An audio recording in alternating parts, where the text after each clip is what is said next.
Hello. Phone किसने किया? हमने सर। हमसे मतलब? मैंने किया था, हम सब साथ में थे। आप लोगों का नाम क्या है? त्रिलोक सिंह ठाकुर। नेत्रम शर्मा। त्रिलोक सिंह ठाकुर। क्या करते हो तुम लोग? जेपी पाइप लिमिटेड में काम करते हैं मैम। यहाँ क्या करने आए थे इस उजाड़ जगह पर? मैम, एक ये पर्स पड़ा मिला है जिसमें एक चार्जर है, विजिटिंग कार्ड है, साथ में एक पेट्रोल पंप का बिल भी है और एक चाबी मिली है। दिखने में तो एक्टिवा की लग रही है। और कुछ है? लाइसेंस और डॉक्यूमेंट वगैरह? चलो तुम लोग लाश को पोस्टमार्टम के लिए ले जाओ। जी सर। आप लोगों ने बताया नहीं तुम यहाँ क्या करने आए थे? साहब वो आज छुट्टी थी ना, तो हम सब ने सोचा कि आज कहीं बाहर घूम कर आते। सर से इतनी दूर खाली घूमने हो? सच बोलो वरना फंस जाओगे।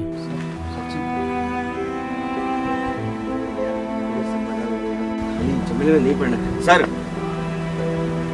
सच बताएं तो हम यहाँ ना दारू पीने के लिए आए थे। ये तो मुझे लग रहा है। और यहाँ इस औरत को अकेले देखा और शैतान जाग उठा। या तो हवस का या तो पैसों का। औरत काबू में नहीं आई होगी इसलिए मार दिया। और खुद ही हमने फंसने के लिए पुलिस को फोन किया। मैम कुछ तो समझ कर बोला करो। ओ बेवड़े, तुम मुझे समझाएगा? मैं माफ करना, पुलिस के ऐसी रवैये की वजह से कोई नागरिक किसी की हेल्प नहीं करता। मैंने बोला था ना, निकल चलते हैं, नहीं पढ़ना है इस लफड़े में। क्या नाम बताया था तुमने अपना? नेत्राम। देखो नेत्राम, हर किसी को शक के निगाह से देखना यही हमारा काम है। कई साथी ऐसे भी होते हैं जो खुद ही खून करते हैं। बचने का रास्ता ना मिले तो खुद ही पुलिस को इन्फॉर्म कर देते हैं, जैसे उसने पहली बार लाश देखी हो। मैम हम लोग सच बोल रहे हैं। अच्छा बताओ क्या हुआ? सर हम लोग गाड़ी पार्क करके अंदर आ रहे थे और हमने सीधा लाश को देखा, आपको कॉल किया। Very good. आप अपना एस्टीमेट लिखवा दीजिए, जरूर पढ़ने पर आपको थाने बुलाया जाएगा।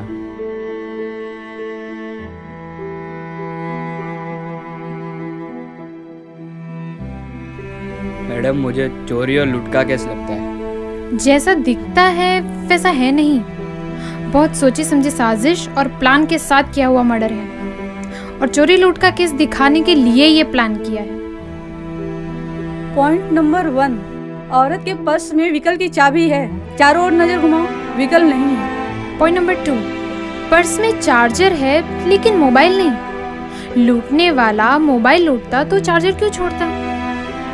यानी मोबाइल चोरी की वजह कुछ और है। पॉइंट नंबर 3, चोरी करने वाला या तो कोई कीमती सामान लूटता या फिर पैसा, लेकिन पर्स में ऐसा एक भी डॉक्यूमेंट नहीं है जिसे मरने वाले की पहचान हो सके।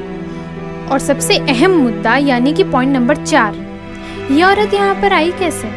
कौन लेकर के आया होगा? चलो थाने चलकर जाल बुनते हैं। एक सुनसान शहर से दूर औरत की लाश मिलना सुनने में कुछ नया नहीं लगता ना, क्योंकि मानव जात ने जिस तरह से प्रगतियां की हैं, विकास किया है और साथ ही साथ अपने नैतिक मूल्यों का विनाश भी किया है, और जिसके कारण अपराध विधि उसके लिए मानो एक सहज सी बनती जा रही है। हमारे कानों में आए दिन बड़े बड़े अपराध जैसे स्कैम, स्कैंडल सुनने को मिलते हैं और आए दिन हम अखबार, न्यूज़ चैनलों में पढ़ते देखने लगे हैं कि हमारे मुंह से अनायास निकलते हैं। होता है, ऐसा भी हुआ। बस मनोविज्ञान कहता है हर गुनाह के पीछे एक सोच, एक मानसिकता होती है, और जब तक मानसिकता खत्म नहीं होती तब तक अपराध खत्म नहीं होंगे। क्या गुड न्यूज है बारोट? सर मरने वाला का नाम पता और थोड़ी डिटेल्स मिली है। मरने वाले का नाम मीता जोशी है। छोटे मोटे इवेंट ऑर्गेनाइजर में काम करती थी और उसके पिताजी कुछ साल पहले एक्सपायर हो चुके, और उसकी एक छोटी बहन भी है। 34-36 साल की मीता जोशी और उसकी छोटी बहन दोनों अनमेरिड है और उनके घर में खबर कर दी गई। वेरी गुड बारोट, अभी पूरे 12 घंटे भी नहीं हुए। वेरी फास्ट, तुम बहुत जल्दी तरक्की करोगे। Thank you sir. ये डिटेल कहाँ से निकाली? सर पेट्रोल पंप पे जाके इंक्वायरी की और लास्ट की फोटो दिखाई। पेट्रोल पंप वालों के पास घर वाले की इतनी डिटेल है, सुनने में थोड़ा अजीब लग रहा है। सर अजीब तो मुझे भी लगा था। पेट्रोल पंप के फिलर्स में से एक रोहन नाम का लड़का है, इसमें से वो 2 बार काम कर चुके ऐसा प्रमोटर। ओ आई सी, वो एक्टिवा की चाबी थी वो सर पता नहीं किस एक्टिवा की चाबी थी, लेकिन पता चल जाएगा। बाहर और तुम्हारी सूझबूझ को देख के लगता है कि तुम मुझे आधी रात को फोन करोगे और कहोगे कि एक्टिवा मिल गई है। भगवान करे ऐसा ही हो। माताजी, हम जानते हैं कि आपकी हालत क्या है और समझते भी हैं, इसीलिए हमने आपको 2-3 दिन परेशान नहीं किया। पता नहीं हमने ऐसे कौन से कर्म किए थे जिसकी इतनी बड़ी सजा हमें भगवान दे रहा है।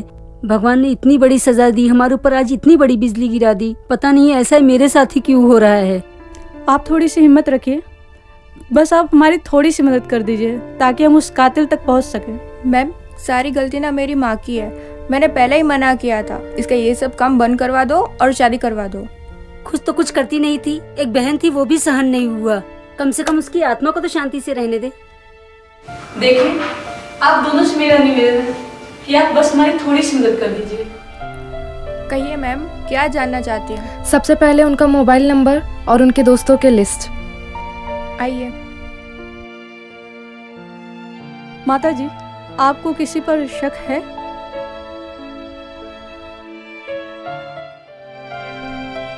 चौहान, ऐसा लगता है गुत्थी सुलझने की जगह और उलझती जा रही है। लगता तो है मैम, पर आप ही तो हमेशा कहती हो कि जो जैसा दिखता है वो वैसा ही हो, जरूरी तो नहीं। तो मैडम शुरुआत कहाँ से करें? यहीं से करो, आसपास के लोगों से, दुकानदारों से। तब तक मैं मोबाइल की डिटेल निकलवाती हूँ। आप किसी मीता को जानते हैं जो यहाँ पर रहती है आजू-बाजू में? आप पहचानता हूँ मैं। तो आप उनके बारे में हमें कुछ बता सके तो हमारी बहुत मदद हो जाएगी। आप बता सकें? बता सकता हूँ, नौकरी करती है और आते जाते देखता हूँ, बाकी ज़्यादा कुछ ठीक है सर। और फिर उनकी फैमिली वगैरह के बारे में अगर आप कुछ जानते हैं तो? फैमिली की एकदम अच्छी है, फैमिली के बारे में इतना मेरे को मालूम नहीं है। पुलिस अपने काम में जुड़ चुकी थी। मीता के कत्ल को 6 दिन के ऊपर हो चुके थे। ये एक ऐसा मामला था जहां पुलिस जितना अंदर उतरती जा रही थी उतना कुछ न कुछ सामने आ ही रहा था। कभी पुलिस को लगता कि केस सॉल्व होने ही वाला है और एक नया पन्ना खुलता, वो पुलिस उलझ सी जाती। सर, जिस दिन कत्ल हुआ उस दिन एक ऐसे नंबर से कॉल आया था जो पिछले महीने में एक बार भी नहीं आया। नंबर किसी रामलाल बिहारी नाम के मजदूर का है जिसकी उम्र तकरीबन 50-55 साल की है। उसका कहना है कि उसका फोन कत्ल के पहले दिन ही या तो कहीं चोरी हो गया था या फिर कहीं गिर गया था। दरअसल वो शराब के नशे में धुत था, इसलिए उसे कुछ याद नहीं है। तुम्हें क्या लगता है? ठोक बजाकर देख लिया, शायद सही बोल रहे हैं। और उस फोन का लास्ट लोकेशन जिस जगह का शो कर रहा है वहीं से मृतक मीता जोशी का एक्टिवा पार्क किया हुआ मिला है। कोई सीसीटीवी फुटेज? नो, आसपास कोई सीसीटीवी नहीं है। ओह वेरी गुड, यानी कि कातिल ने बहुत ख्याल रखा है। और बाकी के जो लिस्ट है उसका? ये देखिए, यहाँ पर ये जो नंबर है जो पिछले 3-4 महीनों से कभी कभी शो कर रहा है, पिछले 2-4 दिन मृतक की ओर से 5-6 बार डायल किया गया है। ये कोई प्रियदर्श माथुर है, मेरी बात हुई है, वो आउट ऑफ स्टेशन है, आते ही मिलने आ जाएंगे। बाकी के लोग? सभी की क्लास कल से लेनी शुरू करते हैं। तुम्हें क्या लगता है? मेरे ख्याल से अभी से कुछ कहना या तर्क लगाना शायद जल्दबाजी होगी। पता नहीं, मुझे भी ऐसा लगता है कि हम कातिल तक बहुत जल्द पहुंच जाएंगे।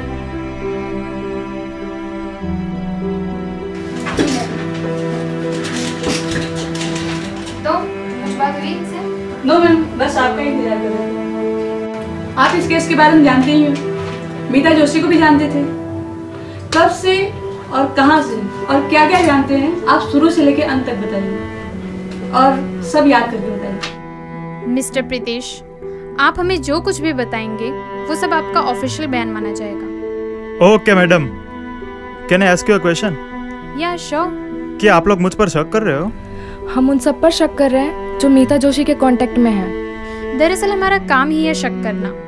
हाँ, लेकिन ये अभी आप पर डिपेंड करता है कि आप हमारे शक के दायरे में रहना चाहते हैं या उसके बाहर। ओके मैडम, तो अगर आपको शक करना है तो सबसे पहले आप मिस्टर अनिल त्रिवेदी पे शक कीजिए। आई एम श्योर वो कहीं ना कहीं आपको इन्वॉल्व मिलेंगे। अनिल त्रिवेदी? ये अनिल त्रिवेदी कौन है? मैडम, मैं शुरू से बताता हूँ। सबसे पहले मेरी और मीता जोशी की पहचान एक व्हाट्सएप ग्रुप के द्वारा हुई। फिर उन्होंने ही मुझे पर्सनल में मैसेज किया। बाद में बातें होने लगी तो बातों बातों में पता चला कि उनका इवेंट का कुछ कामकाज है। मैडम, मैं एक आर्टिस्ट हूँ, इनफैक्ट एन एक्टर। उस वक्त मेरे पास भी कोई काम नहीं था, तो सोचा था कि अगर उनके इवेंट में मुझे एंकर का कोई काम मिल जाए तो मेरी बेकारी भी दूर हो। और फिर अचानक एक दिन उन्होंने मुझे अपने घर मिलने को बुलाया और मैं गया भी। आइए, बैठिए। मैंने सुना आप एक एक्टर हैं, तो प्रेजेंटली कोई वर्क चल रहा है आपका? हाँ, मैं एक्टर हूँ। फिलहाल तो मेरे पास कोई काम नहीं है। क्यों? मेरे कुछ एथिक्स है जिनसे कॉम्प्रोमाइज करके मैं काम नहीं करता। ये बात तो सच है। वैसे मेरा भी कुछ ऐसा ही है। वैसे मेरे लायक कुछ काम हो तो बताइएगा प्लीज। जी जरूर। वैसे मैंने सुना था साल पहले आपने सुसाइड अटेम्प्ट किया था। अरे बाप रे, ये आपको किसने बताया? अरे वो बात छोड़िए, वो जरूरी नहीं है। बट क्या ये बात सच है?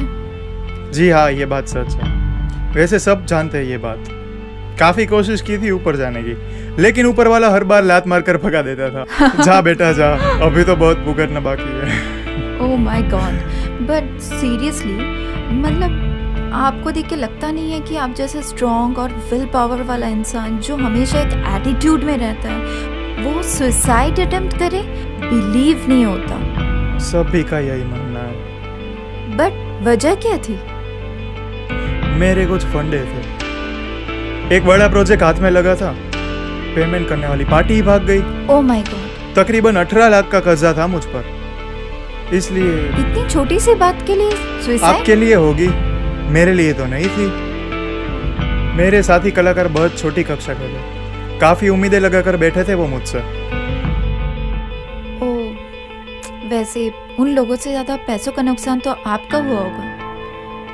खैर एनीवेज, कल शाम को मैं आपके एरिया में ही हूँ, तो कॉल करती हूँ, टाइम निकाल के मिलते हैं। जी जरूर। हाँ ओके, तो कल शाम को आपके एरिया में ही हूँ, तो क्या हम मिल सकते हैं? Yeah sure. Okay fine then, bye, see ya. उसके बाद मैडम मीता जोशी मुझसे मिलने आया करती थी। मैं खुद को ठगा सा महसूस कर रहा था। मुझे लगता था कि शायद मुझे कुछ काम मिलेगा, पर वो तो खुद काम के लिए मेरे पास आया करती थी। एक दिन उसके काम के लिए मुझे फ़ोन आया था, कोई इवेंट में डांसर्स, प्रमोटर्स वगैरह चाहिए थे, तो फिर मैंने उस पार्टी को मीता जोशी का नंबर दे दिया। 2 दिन बाद उस पार्टी का मुझ पर फ़ोन आया।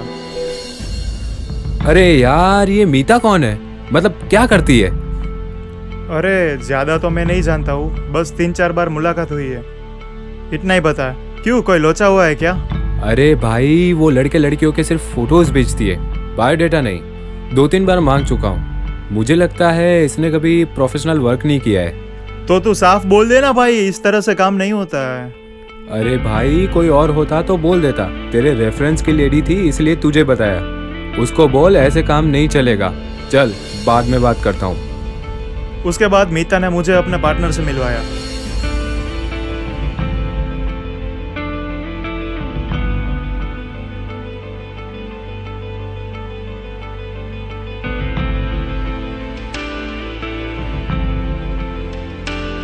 हे प्रकाश। हाय प्रीतेश। कैसे हो भाई? कैसे हो भाई? बहुत दिनों के बाद। थोड़ा बहुत काम में उलझा हूँ, आप सुनाओ। नीता थी ना, ये एक अच्छी लड़की है और गलत आदमी के चक्कर में पड़ गई। अच्छा, कौन है वो बंदा? अरे वो हिरेन त्रिवेदी, 1 नंबर का चीटर और फ्रॉड आदमी है। तेरे एरिया में तो उसका ग्रुप रहता है। उसके बाद मीता मुझे अपने पार्टनर से मिलवाने ले गई, लेकिन मैंने ज्यादा इंटरेस्ट नहीं दिखाया। फिर अचानक मीता बोली, चलो अगर टाइम हो तो कहीं बैठते हैं। तो मैंने सोचा कि अनिल के बारे में मैंने जो सुना है वो मीता को बताता हूँ। ये प्रकाश और केयूर कौन है? मैडम, जिस व्हाट्सएप ग्रुप से हमारी पहचान हुई है उस ग्रुप के एडमिन थे दोनों। Okay, go ahead. Actually madam, मुझे हंसी इसलिए आ रही थी क्योंकि मैं सुन चुका था कि वो किस तरह का इंसान है।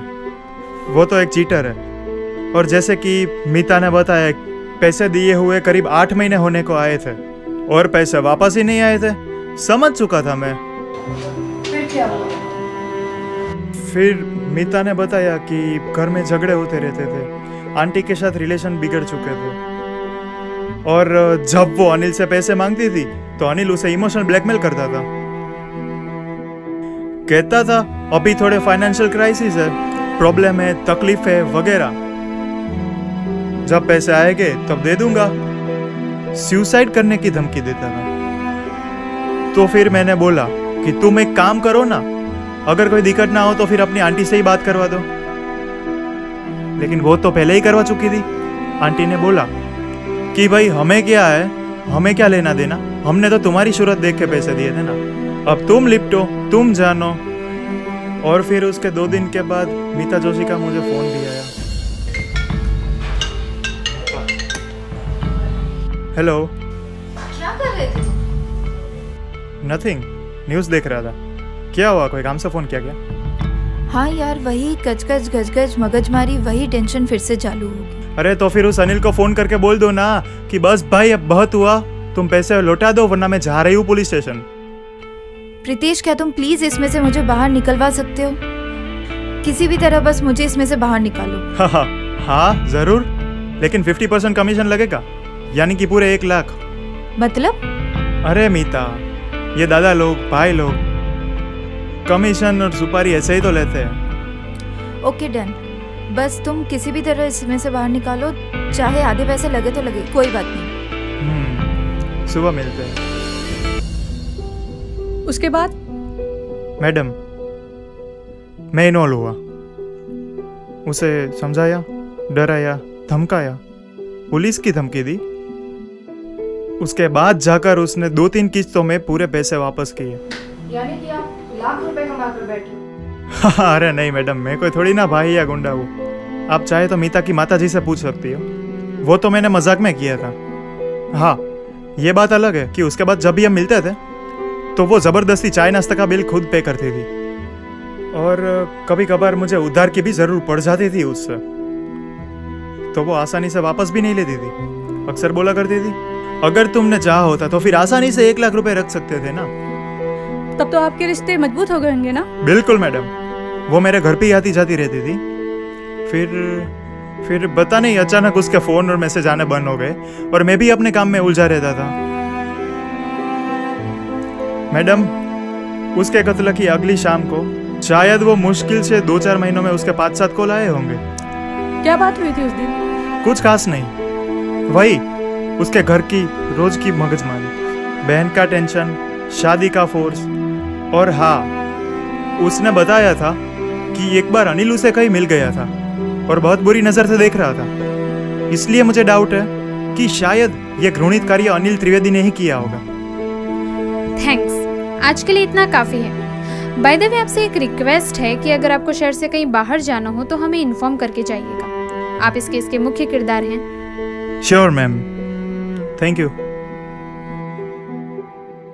आप लोगों के यहाँ बुलाने का एक ही मकसद है कि मीता जोशी का खूनी का पता चल चुका है और वो आपको पता होना चाहिए। यानी कि आपको खूनी के बारे में पता चल गया है? जी हाँ मिस्टर माथुर, और इसमें सबसे बड़ा सहयोग आपका ही है।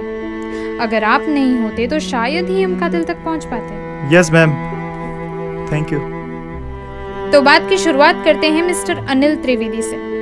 एक व्हाट्सएप ग्रुप पर अनिल और मीता की पहचान हुई, बातों का सिलसिला चल निकला। मिस्टर अनिल कुछ कामकाज करते न थे और हमेशा पैसा कमाने का शॉर्टकट ढूंढता रहता था। उसने मीता को अपनी बातों में फंसा लिया और उसके घर आने जाने का सिलसिला बना लिया। ये क्या बोल रहे हैं? सर, मैंने खून नहीं किया। ओके, चलो मान लेते कि आपने कत्ल नहीं किया। जो आप पुलिस के सामने कबूल कर चुके हो वो फिर से दोहराइए। मुझे खर्चे के लिए पैसे की बहुत जरूरत थी, इसलिए मैंने घर पे भी झूठ बोला था कि मैं जॉब कर रहा हूँ। इसलिए मैं घर से सुबह जल्दी निकल जाता था, और एक दिन मुझे पता चला कि मीता की आंटी को जॉब का ट्रांसफ़र करवाना था। थोड़ा खर्चा लगेगा बट काम हो जाएगा। तो मैंने उनको यूँ बोला कि 1 लाख रुपए एडवांस, दूसरा पैसा काम होने के बाद। और सर, मैंने 3 लाख रुपए लिए। पर मीता ने तो बताया था कि 2 लाख रुपए लिए, और तुमने भी तो मेरे सामने कबूला था क्या वो झूठ था? नहीं, वो भी सच ही था। दरअसल बाकी की रकम मीता ने इंस्टॉलमेंट में चुकाई थी, और वो भी अपनी कमाई से। Am I right, mister Anil? अब सभी को, खास करके माताजी आपको, प्रश्न होगा कि मीता इसकी जरूरत पे इसे पैसे क्यों देती थी। तो दरअसल बात ये थी कि अनिल ने मीता को इमोशनल चीट किया था कि वो उससे शादी करेगा, मगर मीता को उस वक्त पता नहीं था कि वो पहले से ही शादीशुदा है। Oh my God. उसके बाद मिस्टर माथुर पूरे प्लान में इन्वॉल्व रहे और अनिल को डराया धमकाया और 2 लाख रुपये ले लिए। इस बात को लेकर अनिल बहुत परेशान रहने लगा और बदले की आग में घूमता रहा। फिर प्लान करके मीता को मौत के घाट उतार दिया। सर प्लीज सर मैंने नहीं किया खून, मेरा यकीन कीजिए सर मैंने नहीं किया है। मैंने काफी टाइम से मेरे मीता के साथ कोई कांटेक्ट ही नहीं है सर। एहसान फरामोश, तुझे तो नर्क में भी जगह नहीं मिलेगी। सड़ सड़ के मरेगा तू। मेरी बेटी की आत्मा तुझे चैन से जीने नहीं देगी। सड़ सड़ के मरेगा तू। आराम से मिस्टर माथुर, वरना आपके यहाँ तो दूसरा खून हो जाएगा। दूसरा खून? क्या मतलब है आपका? प्रीतेश, तुम बहुत अच्छे एक्टर हो। तुम्हें तो किसी नाटक मंडली में काम करना चाहिए। यूं तो तुम्हारा प्लान मास्टर प्लान था, लेकिन तुम्हारी ओवर स्मार्टनेस ने तुम्हें फंसा दिया। गलती नंबर 1 कि अनिल पे तुमने शक जाहिर किया। अगर ये गलती ना होती तो कुछ बात ही अलग होती। गलती नंबर 2, तुमने ये बताने के लिए कि मीता और तुम्हारे ताल्लुकात बहुत अच्छे थे और मीता तुम्हें काफी रिस्पेक्ट करती थी, तुमने ये बताया कि जरूरत पड़ने पर मीता तुम्हें पैसे दे दिया करती थी और वापस लेने से इनकार करती थी। प्रीतेश, हम सारी बात समझ भी चुके, जान भी चुके। अब तुम अपना मुंह खोलते हो, पुलिस के तौर तरीके से समझाए। देखिए, आप लोग मुझे फंसा रहे हो। बताता हूँ, खून मैंने नहीं किया, पर क्या करता मैं, मजबूर था।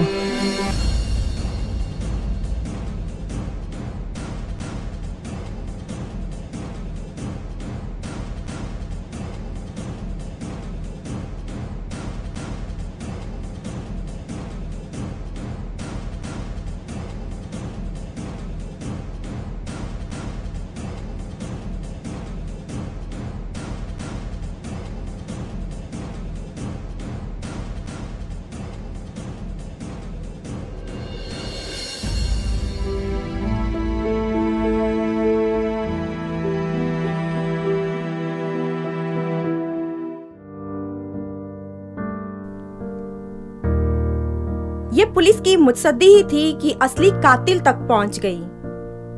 कहते हैं ना कि शातिर से शातिर गुनहगार भी अपने ओवर स्मार्टनेस की वजह से कोई ना कोई गलती कर ही जाता है।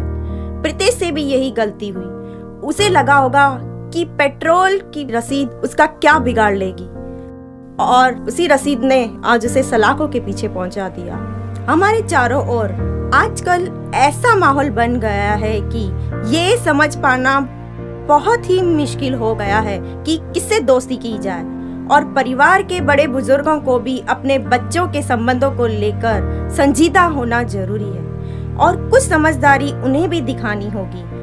अगर मीता की माताजी ने कुछ समझदारी दिखाकर अपनी बेटी और प्रीतेश को अंडरस्टैंड किया होता और मीता को इस हद तक टॉर्चर ना किया होता कि उसे प्रीतेश के स्थान बुलाकर इतना खराब वर्तन करना पड़ता, आज मीता जिंदा होती। मिलते हैं एक नए केस के साथ। नमस्कार।